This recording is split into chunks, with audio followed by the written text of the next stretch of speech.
Hey guys, my name is Torin and we're back with another fishing video. Today I'm going to talk about how I rig my rod up to fish the Bow River. Now you're able to use these rigs on small streams all the way up to large rivers. This is just what I've found as the most consistent way to bring in the most amount of fish and hopefully big fish. So I'll be going over how I tie on a nymphing rig, a dryfly rig, as well as a streamer rig. As always guys, it'd be a huge favor if you would like this video as well as subscribe to my channel. It really shows the YouTube algorithm to push my stuff further to more people like you who will benefit from these tips and tricks. I am gonna have to change the camera around so I can get up close and personal to give you guys the best shot, so let's get to it. Alright, so the first rig on the docket is gonna be my nymphing rig. So I have two different types. I have a standard one that I use basically anytime I nymph on the river, and then if I am gonna use my wire worms, I do have an absolute banger of a rig after, so we'll go over that one second. So what I have here is a 3X leader. 2 or 3X is what I use on the bow. It gets through the weeds and it definitely can hang on to those larger fish. So what we're gonna do is that I just purchased a 9-foot 3X leader. So I'm up close and personal for you guys, but basically what we're gonna do is we're gonna get to the end of our leader here and we're gonna tie on some 3X tippet, okay? So that's the first step. I'm gonna grab my 3X. I'm gonna pull out about 18 inches. Clip that off. Alright, so I have my leader here and then I have my tippet.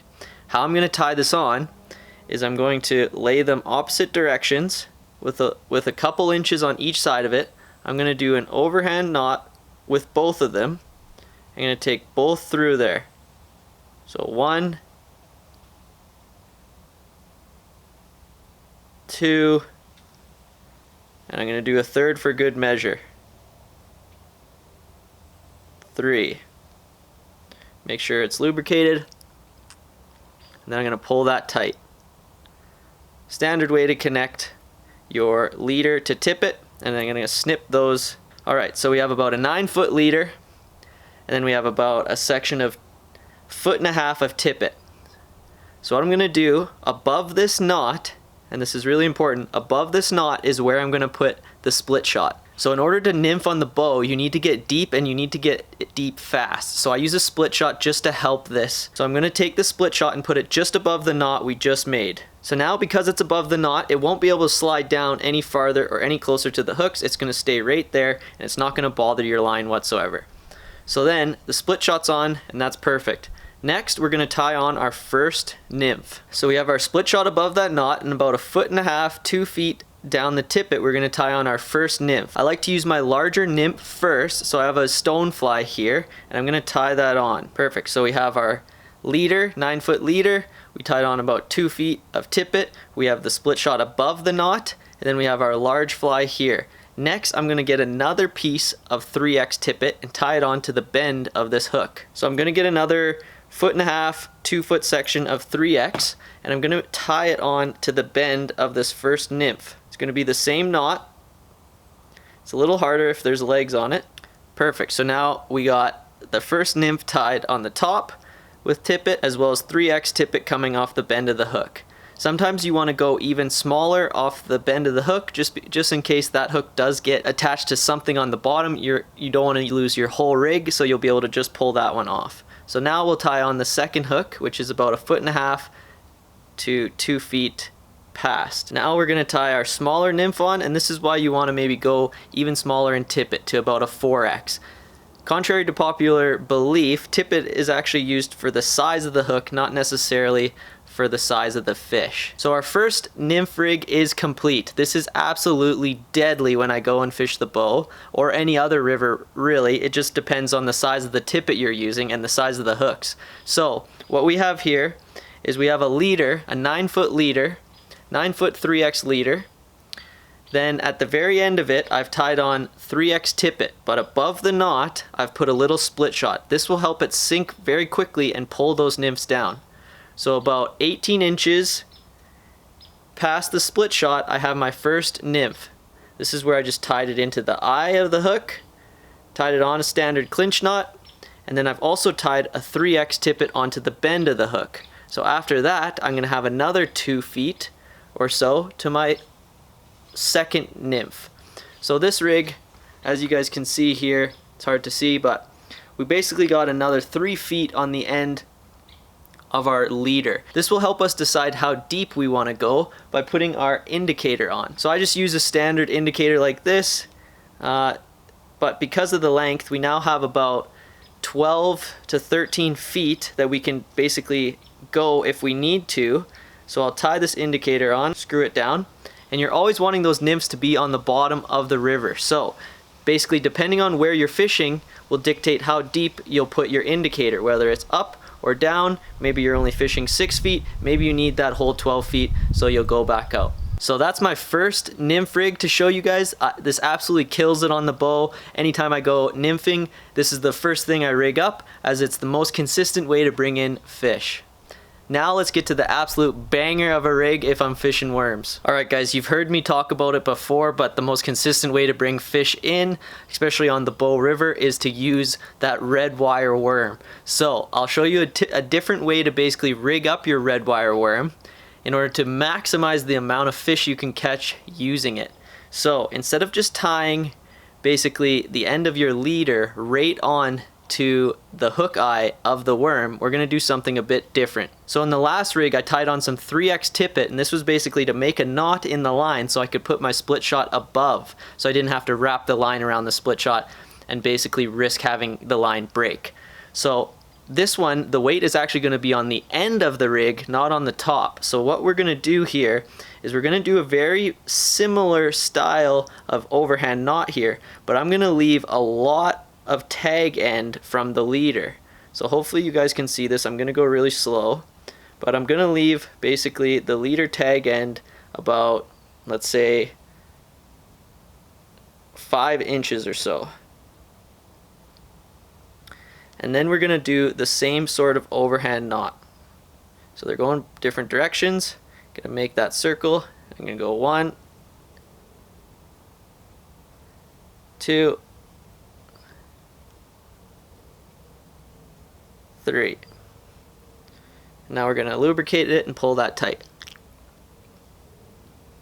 But here's where we differ. Instead of cutting both tag ends, we're only gonna cut the top tag end here.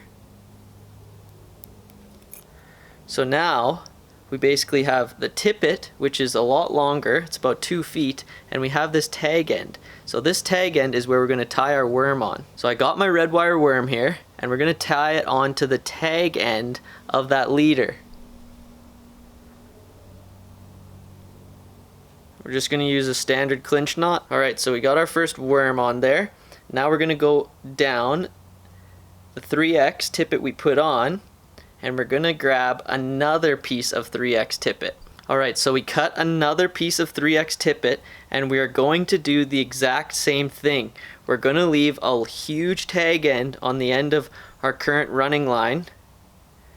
We're gonna go up quite a bit.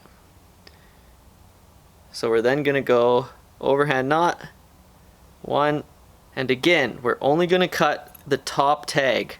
Now, this has left us with another small little tag, as well as the tippet, the 2-foot tippet that we just cut. So this tag end is where we're gonna tie on another worm. Alright guys, to recap here, we have our leader. It's a little shorter than 9 feet, but that's okay. We've tied a 3x tippet onto the end of the leader, but we've also left a large tag end to hang basically a red wire worm. After that, we continue to bring it down into our next piece where we also left another tag end.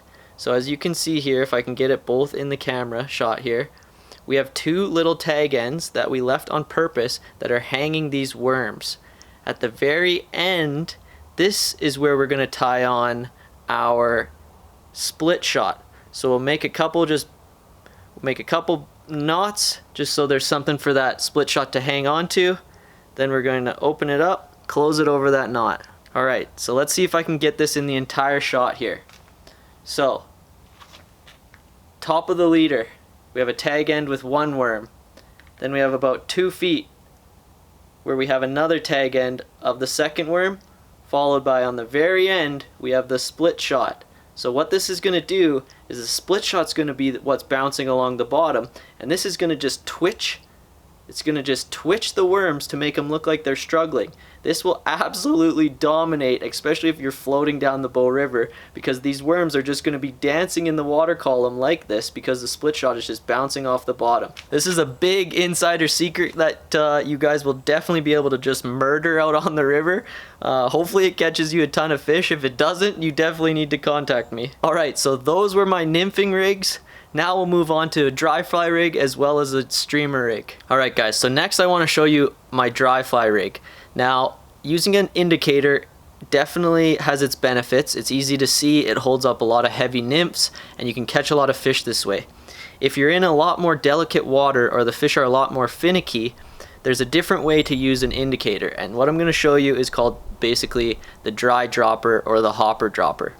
And so, especially during hopper season, which is in the midst right now, middle of August into September, we're going to tie on a big old grasshopper imitation, something with a lot of foam and a lot of surface area to stay above the water. So we're just going to tie this hopper onto the end of the leader. It's a 9-foot 3X leader. It's tapered down. So after we have our dry on, what we're going to do is we're going to tie a small nymph about 3 feet off the bend of this hopper. So I'm going to use, basically depending on the size of the nymph, 3 or 4X. So I'm going to get about 2 to 3 feet of tippet, and I'm going to tie it onto the bend of this hook. So there we are, and about 3 feet down the tippet, I'm going to tie on a small nymph. Copper John's always a good choice. It's definitely small enough to be held up by that foam. We're going to tie that baby on the end of it as well. So there we have it. We have about a 9-foot 3X leader. We tied a hopper pattern on, and to the bend of the hook, we have this little Copper John nymph. So this is enough foam that it'll stay above the water and still hold this nymph. This is going to be tight, and the nymph's going to be able to bounce around the bottom or even in the middle of the water column. This is definitely some sort of attractor pattern to bring the fish to look up, and as they're looking up, this little nymph is just going to swing right by their face and hopefully attract them and elicit a reaction out of them. So instead of using an indicator, guys, you can have double the chances by also trying to get a Dryfly eat by using one of these big imitation patterns like this hopper. Underneath, you're going to want to tie a little bit longer than typically between 2 nymphs, but you're going to have a smaller nymph on the bottom of that, so it can act as another piece of food floating down the water column. Alright, so the last rig I have for you guys is the streamer rig. Now I have another video, basically how to catch large bull trout. Check it out if you haven't already, where I go over tips and tricks on how to catch those large predators. But a little bit different when tying on streamers now. You don't have to use the full 9-foot leader tapered down. You can definitely use a butt section of any old leader that you have. And so the difference is here. So what we're going to do is we're going to make an overhand knot in the tip of the leader here. And we're going to leave it there. We're not going to pull it tight. Then we're going to put the tag end through the eye of the hook. So you can see there. Then we're going to pull it down a little bit, so we can see there, and hold it in between our fingers. You can kind of see that. So there's a knot on the end of that, and we're going to leave it there. Oh, it's getting quite small. So I'm going to pinch that with my fingers and wrap this around the line basically 4 times, depending on how thick the butt section is. Then I'm going to take that tag end and put it through the hole we basically made before. I'm going to pull that down, lubricate it, and cinch that up. So this basically allows the hook now to jump around and not necessarily just be stuck in a fixed position which would drag through the water. Because it's got some slack to it, let's make sure we're focusing on it. Because we got some slack to it, it's going to be able to jump around, hop around, and look more natural when it's flowing through the water. It's another way to tie on streamers that will really help you guys. Alright, so I hope you enjoyed that rigging video, everything from nymphs to streamers to dries. This will definitely get you more fish in the net, so I hope you enjoyed the video. If you did, please hit that like button and subscribe to my channel to get more awesome videos like this. I think I wasted a bunch of tippet and leader, so the least you could do is hit that like button for me. Thanks again, guys, and I'll see you next time.